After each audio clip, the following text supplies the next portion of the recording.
Dah hampir seabad, ada satu buku ni yang janjikan rahsia untuk jadi kaya dan berjaya. Satu rahsia daripada pemimpin terhebat dalam sejarah. Semuanya bermula dengan satu idea yang power ni. Buku klasik Napoleon Hill tahun 1937 ni masih lagi buku terlaris, menjanjikan plan tindakan untuk berjaya. Andrew Carnegie sendiri yang bagi Hill misi, cari formula orang paling kaya di dunia. Rupa-rupanya, kekayaan tak bermula dengan duit atau nasib, tapi dengan cara kita berfikir. Jadi, macam mana tu? Langkah pertama, tukarkan angan-angan biasa tu kepada satu keinginan yang membara. Harapan ni pasif je, tapi keinginan yang membara ni ia jadi satu obsesi dengan plan yang jelas. Cara ni, ia tukar impian kabur tu jadi matlamat yang jelas, lengkap dengan langkah-langkah tindakan. Okey, mindset ni asasnya. Tapi untuk lagi cepat berjaya, Hill ada dedahkan satu multiplier yang power. Jom kita fahamkan apa sebenarnya maksud mastermind atau pakatan minda yang hebat ni. Ia macam kimia minda. Bila dua fikiran bergabung dengan harmoni, ia hasilkan minda ketiga yang lebih hebat. Orang hebat macam Carnegie dan Ford pun tak tahu semua benda.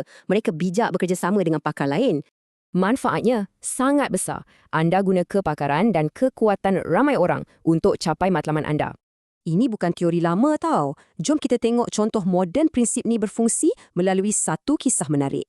Kisah Z. Beard dan Susan Mitchell, dua isteri tentera udara yang jumpa masa main tenis dan buka bisnes.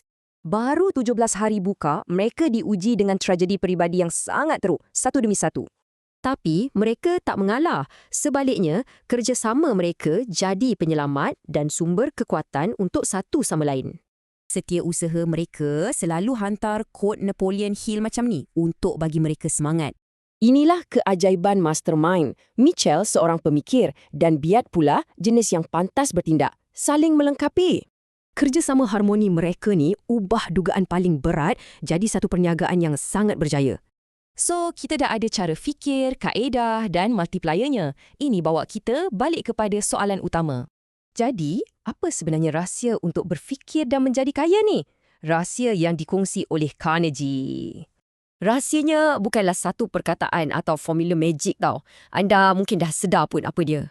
Rahsianya ialah falsafah yang kita dah bincangkan. Keinginan membara, ketekunan dan juga mastermind. Pendek kata, rahsia tu ialah cara kita berfikir dan itulah satu-satunya benda yang kita boleh kawal sepenuhnya.